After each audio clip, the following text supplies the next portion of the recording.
Hello， 大家好，这里ဒီမှာလေး这里来这里ဒီကိုလာပါ来这里ဒီကိုလာပါ来这里工作你ဒီကိုလာပြီးအလုပ်လုပ်ပါ来这里工作အနောက်မှာ工作လေးထည့်မယ်ဒီကိုလာပြီးအလုပ်လုပ်ပါ来这里工作这里ဒီမှာ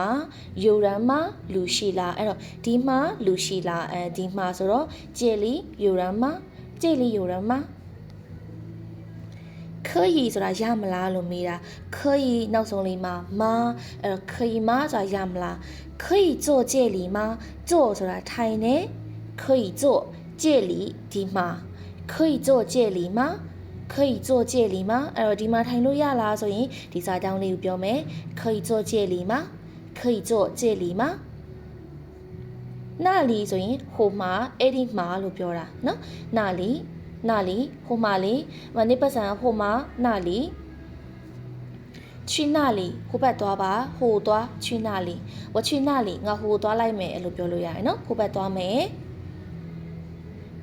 哪里ဆိုရင်ဘယ်မှာလဲမတူဘူးเนาะခုနကကြတော့那里အခုက哪里ဆိုတာကတော့ဘယ်မှာလဲငါပတ်စံဘယ်မှာလဲနင်ဘယ်မှာလဲ哪里哪里可以做ဘယ်မှာထိုင်လို့ရလဲ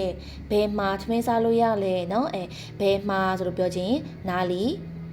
ထိုင်လို့ရလဲ可以做哪里可以做哪里可以做哪里ဆိုတာဘယ်မှာလဲလို့ပြောတာเนาะ哪里